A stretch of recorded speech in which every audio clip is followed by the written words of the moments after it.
Bienvenue, c'est Samir, on est sur TPMY. Aujourd'hui, on va revenir sur une actu concernant le raid et cette affaire de Mohamed. Ben, de toute façon, je vais lire l'article tout de suite et on va réagir.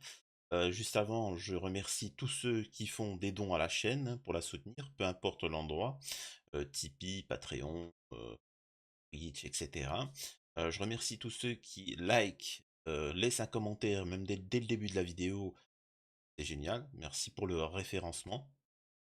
Et donc voilà, et n'oubliez pas, pour certains, je vois beaucoup de gens m'envoyer des messages pour me dire que ils ont été désabonnés ou autre. Non, ceci est une nouvelle chaîne, je dois le répéter à chaque fois, la chaîne de 100 000 abonnés ou les autres que j'ai fait, elles sont supprimées. Donc c'est pour ça qu'il faut vous réabonner, c'est juste parenthèse, tu vois. Voilà, bientôt je rappelle l'interview avec Tariq Ramadan, on va pouvoir commenter l'actualité et en savoir un petit peu plus. Voilà, donc une fois ceci dit, on y vient. Alors ça ne concerne pas l'affaire Naël, mais c'était l'affaire qu'il y avait à côté. Donc c'est parti, on y va. À Marseille, 5 policiers du raid placés en garde à vue. Après la mort de Mohamed B, durant les émeutes. D'autres policiers du raid doivent également être entendus après la mort de cet homme retrouvé sans vie à côté de son scooter dans la nuit du 1er au 2 juillet. Le raid que dans le milieu, enfin tout ça, ils appellent ça des super flics. Et les super flics ont expliqué, ils ont expliqué, là je l'ai entendu à la télé, là, sur CNews, ils expliquaient qu'ils étaient choqués, les super flics, hein, tu vois, le top du top, ils étaient choqués par les émeutes, par autant de difficultés et de violence. Et pourtant, ils s'occupent des terreaux, des gros narcos, etc. Alors, personnellement, moi, j'ai pas le même avis, hein. C'est-à-dire que si tes super flics sont effrayés par des feux d'artifice et puis par des petits jeunes de 14 ans, je sais pas, faudrait peut-être, hein, j'ai bien dit ça, vérifier un peu les conditions d'entrée dans ces trucs-là et aussi réduire la paye, hein. Parce que si des feux d'artifice, ils ont peur, justement, tu vois, ça explique pourquoi les terreaux, ils ont le champ libre, tu vois. Est-ce qu'on est en train de nous dire que les frères Kouachi, là où je sais plus c'est qui, hein, excusez-moi, je connais pas trop, mais vous vous rappelez, ceux qui ont fait un attentat et qui sont partis après en Belgique, ensuite ils sont partis aux putes en Allemagne, ensuite ils sont revenus, ils se sont arrêtés, ils ont pris un filet aux fiches, et ils sont revenus à Paris pour voir le concert de Diams, et après ils sont repartis pour voir Tokyo Hotel en Allemagne, ils sont revenus, ils ont pas toujours pas été arrêtés. Vous êtes en train de nous dire qu'en fait c'est parce que le raid avait peur, c'est ça? C'est ça que vous êtes en train de nous dire? Pathétique, misérable. Bref. Euh, et ça, vous savez, ils sont en train de vous dire que le raid a peur, la police a peur, elle est effrayée.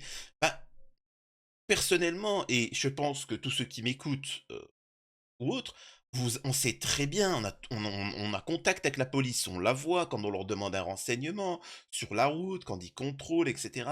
Vous avez bien vu qu'ils ont pas peur, vous les avez tous vus, ils sont comme ça. Ils se la pètent, surtout les femmes, c'est atroce. Ils se la pètent, ils jouent les malins, ils font les cow-boys. Mec, tu contrôles juste mon véhicule, les papiers du véhicule. Ah non, hein, oh, frère, je suis en règle, je sais pas pourquoi tu fais le cow-boy, tu vois, j'ai pas compris. Et dès qu'il y a un délinquant, ouais, non, mais en fait, 2 secondes, non, mais en fait, je suis c'est cachère ou pas? C'est quoi le rapport, mec, allez, va travailler. Non, non, non, c'est vendredi, je peux pas, c'est Shabbat. Ah, d'accord, Rodriguez, d'accord, c'est Shabbat. Prends-nous pour des cons, va. Bref. Après la BAC, c'est au raid de rendre des comptes à Marseille. Ce mardi 8 août, 5 policiers du raid ont été placés en garde à vue dans le cadre d'une enquête sur la mort d'un jeune homme de 27 ans en marge des émeutes début juillet à Marseille. C'est ce qu'a indiqué ce mardi le parquet. Le parquet de Marseille confirme le placement en garde à vue, mardi 8 août 2023, de 5 policiers de l'antenne de Marseille du raid. Ces gardes à vue interviennent sur commission rogatoire du juge d'instruction dans le cadre de l'information judiciaire ouverte le 4 juillet. C'est ce qu'a expliqué le parquet dans un communiqué. Plusieurs autres policiers ont également été convoqués mardi afin d'être entendus en qualité de témoins, a précisé le parquet de Marseille. Plus tôt ce mardi, BFM TV avait également indiqué qu'une vingtaine de policiers du raid devraient être convoqués par l'IGPN. La police des polices pourrait être interrogée sur cette même affaire. Au même moment, le ministre de l'Intérieur, Gérald Darmanin, s'est discrètement rendu ce mardi dans un commissariat de Marseille, a appris l'AFP de sources policières. Il a félicité les fonctionnaires pour une saisie de cannabis, puis de manière informelle échangé durant 1 heure avec une soixantaine de policiers, selon cette source. Incroyable. Vraiment, hein, Alors, ce qui est marrant, c'est dans les médias, vous savez, c'est comme la propagande qu'on vous dit. Moi, là, je suis en train de regarder les infos, et il disait, non, mais sans la police, ça serait le chaos. Ouais, ouais, Billy, c'est normal, hein, Billy sur 10, tu vois. Billy sur 20. Non, mais c'est logique que sans la police, ça serait le chaos. C'est le principe, hein. On n'a pas créé la police pour faire beau, tu vois. Je sais qu'il y en a beaucoup qui sont payés à rien foutre, tu vois, et prendre des arrêts maladie pendant 11 ans. Mais, mais normalement, oui, c'est fait pour faire l'ordre. C'est pour respect, c'est le maintien de l'ordre. C'est le principe, c'est le but à la base, tu vois. Le concept. Mais, euh, mais, je sais pas, c'est comme c'est con, hein, mais sans système immunitaire, ton corps, ça serait le chaos. Oui, oui, effectivement, sans système immunitaire, oui, le corps humain, t'as beau être intelligent, tout ce que tu veux, ça serait le chaos. C'est le but. Mais quand on attaque ses propres cellules, son propre peuple, quand on ne respecte plus, quand le système immunitaire ne respecte plus les règles, on appelle ça une maladie auto-immune. Il attaque son propre corps et les cellules qui sont saines, tu vois. Donc on appelle ça il y a plein de maladies qui sont auto-immunes, hein. Donc, et là, c'est ce qui est en train de se passer. La France est en état de cancériser à tous les étages. Mais le problème, c'est que c'est volontaire, hein, ça a été voulu. Gérald Darmanin qui parle et les soutient, mais ça n'a aucun sens. Bref. Un probable tir de LBD. Dans la nuit du 1er au 2 juillet, alors que le centre de Marseille était en proie aux dégradations et au pillage à la suite de la mort de Naël, tué à Nanterre par un policier, lors d'un contrôle routier, Mohamed Bendris, marié, père d'un enfant, et dont la veuve attend un deuxième enfant, oh miskin, avait perdu la vie après avoir fait un malaise alors qu'il circulait à scooter pour son travail. Mais lors de son autopsie, la trace de ce qui pourrait être l'impact d'un tir de LBD avait été repérée sur sa poitrine. Le parquet de Marseille avait alors précisé à BFM TV que l'arrêt cardiaque avait été produit par un choc violent au niveau du thorax. Dès le 4 juillet, une information judiciaire avait été ouverte par le parquet de Marseille pour coup mortel avec arme, qui avait été confiée à la police judiciaire et à l'inspection générale de la police nationale. Au total, alors ce qui est dégueulasse, hein, parce que je vous explique. C'est ça le problème, c'est que tout le système est vent debout pour essayer de trouver des dossiers sur Mohamed Bendris. Donc c'est ça la problématique. Et là, tu vois, il faut trouver un truc. Est-ce qu'il a pas grillé un feu un jour? Est-ce que c'est pas un délinquant? Donc voilà. Et non, ça, ils n'arrivent pas à trouver. Mais bon, tant qu'à faire, on va quand même mentir, on va peser le doute, et c'est tout. C'est comme ça. Mais réjouissez-vous! Ceux qui sont victimes, par exemple, de la part de gauchistes, de droitards, excusez-moi, droitardés, qui vont vous dire, ouais, mais tu sais, parce qu'il est complexé. Il faut savoir qu'en fait, il rêvait de sortir avec Héloïse, mais Héloïse, elle a préféré partir avec Karim. Donc forcément, ça crée sa haine, son racisme. Il faut savoir que c'est uniquement ça, le délire. Et donc vous inquiétez pas, les droitardés, ils vont prendre ce qu'ils vont prendre bientôt. Pareil pour les gauchistes qui se réjouissent de la disparition d'Émile, en disant parce que c'est une famille d'extrême droite, famille d'extrême droite, et ils se réjouissent de la disparition de l'enfant d'Émile. Pareil pour vous, vous inquiétez pas, vous inquiétez pas, vous allez tous prendre. Et en fait, on va tous prendre. On va tous prendre. Parce que vous laissez part à votre haine. Eh ben, il y a des gens qui sont les élites, hein, c'est pas pour rien qu'on appelle ça des élites, parce qu'ils sont supérieurs à vous.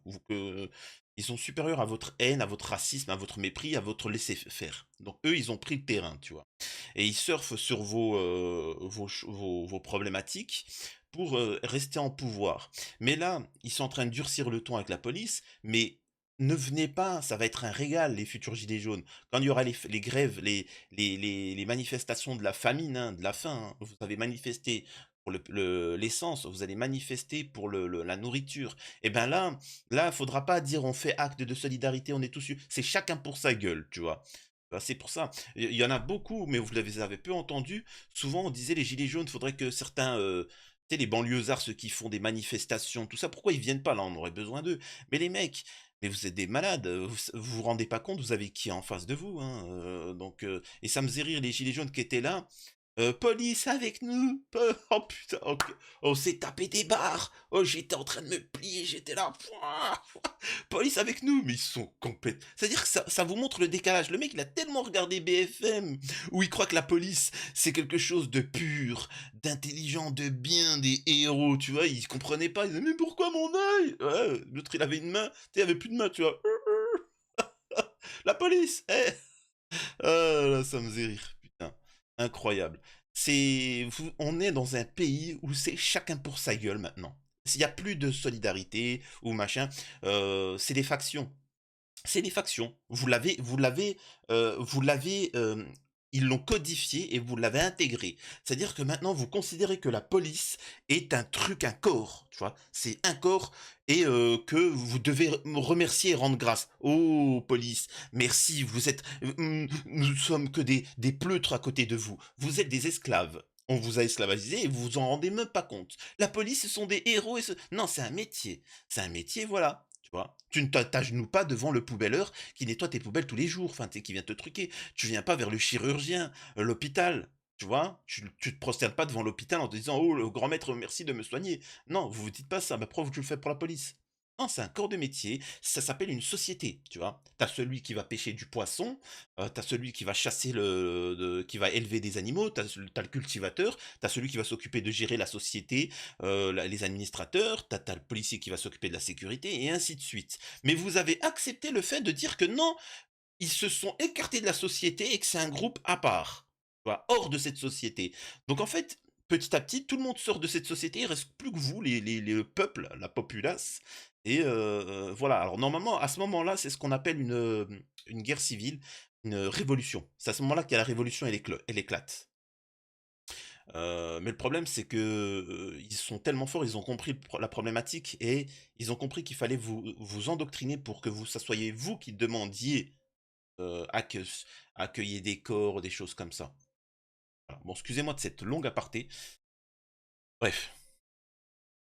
Alors, dès le 4 juillet, une information judiciaire avait été ouverte par le parquet de Marseille pour coup mortel avec arme, qui avait été confiée à la police judiciaire, à l'inspection générale de la police nationale. Au total, 31 enquêtes à l'IGPN, la police des polices, ont été ouvertes lors des émeutes, a indiqué la source policière de l'AFP. Il s'agit d'une nouvelle enquête à Marseille mettant en cause des agents des forces de l'ordre qui pourraient être soupçonnés de violences policières après l'affaire du passage à tabac d'un jeune homme Eddy, dont une partie du crâne a dû être amputée également en marge des émeutes. Dans l'ombre de l'affaire d'Eddy, le 21 juillet, 4 policiers marseillais, décidément, avaient été mis en examen pour les violences contre Eddy, du chef de violence volontaire ayant entraîné une incapacité totale de travail supérieure à 8 jours. Et là, je suis désolé. Là, avant, alors le problème, c'est que les policiers, ben, tous ceux qui vont me critiquer en commentaire, souvent la majeure partie, vous voyez qu'ils n'ont pas vu la vidéo, ils ont le titre, ils commentent. Mais là, je vais amener une chose. On est d'accord que Marseille, c'est l'une des villes les plus dangereuses de France. Hein. C'est l'une des plus dangereuses de France. Parce qu'il y a beaucoup de trafic, le trafic est là-bas. Ça se règle là-bas, ça se règle à coup de calache. Hein. Donc il y a des morts très souvent, et ainsi de suite. Moi, ce que je comprends pas, c'est pourquoi toute l'année, il n'y a aucune bavure. Quand je dis une bavure, je finis ma phrase. Des bavures concernant des cartels. Vous savez, des trafics soit internationaux, etc. Pourquoi on n'apprend pas qu'il y a des gros dealers enfin c'est même pas des dealers, des gros narcotrafiquants, etc. Où les mecs ils sortent des 500 kilos, des tonnes et des tonnes de kilos, machin, armés parce qu'ils ont des calaches. Il y a eu des échanges de tirs, tout ça. Pourquoi jamais, à votre avis? Parce que ils sont collègues. Ils fonctionnent en synergie. Tu vois? Et c'est la première fois qu'on leur a demandé d'intervenir. Les policiers, ils savaient pas, parce que d'habitude, ils se taisent, tu vois? Il y a des arrangements. Faites votre business, faites machin, on fait semblant, donnez-nous d'ailleurs, hein, et ça, c'est connu, et là, je me dis, pour ceux qui souhaiteraient se lancer dans le trafic, sachez que la majeure partie, des petits dealers, ce sont les cons c'est les Billy, hein. C'est-à-dire que la police et même les trafiquants qui les mettent là, ils font exprès de les mettre là. La police les arrête. «Hey, arrêtez, on a arrêté quelqu'un avec, machin, on fait bien notre travail». Le peuple, il applaudit, il est con. Le narcotrafiquant, il est content parce qu'il se dit: «C'est bon, la police me laisse tranquille». La police, ils sont contents parce que ça leur permettra d'avoir une prime, tu vois? Mais au final, on n'arrête jamais la drogue et je pose vous pose une question, vous savez très bien que la drogue, elle est partout en France. Alors pourquoi? Qu'est-ce qu'ils font ces policiers? Tu vois? Censés être des super flics, tu vois? Et donc forcément, quand ils ont à faire vraiment leur travail, ils ont une problématique, ils sont choqués, tu vois? Donc on aimerait bien, c'est pas méchant, on aimerait bien avoir des affaires. Dites-moi, est-ce que vous avez déjà vu ça, vous, une affaire Eddy ou une affaire Mohamed concernant un pédo? C'est-à-dire qu'on avait un pédo qui agressait un enfant, et puis t'as un policier, il est venu, il a tiré un tir de LBD sur la tête. Il y a pas de ça. Il y a pas de ça. Là, je peux vous dire que la population serait en soutien total avec le policier. Il y a pas de délire comme ça. Jamais. C'est ça qui bref. Hem, 21 juillet, 4 policiers marseillais avaient été mis en examen pour violence contre Eddy, du chef de violence volontaire ayant entraîné une incapacité totale, et ITT supérieure à 8 jours. Aggravées par 3 circonstances, en celles qu'elles ont été commises en réunion, avec usage ou menace d'une arme et par personne dépositaire de l'autorité publique et dans l'exercice de ses fonctions. Pareil, ça, ils veulent l'enlever, ça. C'est-à-dire que en plus, ils veulent être, ils ont un traitement de faveur parce qu'ils sont policiers. Non, justement, tu devrais avoir un traitement de défaveur parce que tu as des avantages, ta parole a plus de valeur que celle d'un citoyen lambda, heu donc et tu as une arme, tu peux tirer, tu peux faire usage d'une arme. Donc, au contraire, ça doit être beaucoup plus sévère. C'est comme s'il y a une bagarre entre un militaire et une personne lambda, le militaire, il a appris à tuer, il a appris à se battre. Donc, forcément, c'est une circonstance qui peut être aggravante, tu vois, dans le délire, tu vois. Et ils veulent inverser les choses. Sur 4 fonctionnaires, 3 avaient été placés sous contrôle judiciaire et placés en détention provisoire. Bref, blablabla, blablabla, blablabla. Hein, l'affaire Eddy, on l'a traité. Voilà. Voilà ce qu'il en est et on vous prépare petit à petit. Je vous assure qu'on vous prépare petit à petit à ce qui va arriver, c'est-à-dire des et il l'a dit, hein, rappelez-vous, Macron a prévenu qu'à la rentrée, il y a un truc d'envergure qui va arriver. Un truc d'envergure. Préparez-vous, ça va faire mal, très mal. Et là, on n'en est plus à la période de il faut manifester, il faut réformer la police, il faut rien du tout. Moi, si je peux vous donner un conseil, ceux qui peuvent acheter un terrain à l'étranger ou autre, voilà, préparez-vous. Vraiment, ça va faire mal, hein, vraiment. Ça va vraiment mal. Mais ne vous inquiétez pas, écoutez les infos, crise, Covid, écologie, machin, etc. Ah, bref, c'était pour vous tenir de l'actualité face à ces policiers du raid ont été écoutés par la justice. Prenez soin de vous, on revient la prochaine fois sur une autre actu. Et donc voilà, n'hésitez pas à me suivre sur les réseaux sociaux, sur Twitch, ou Kik pour les lives. Et à la prochaine, c'était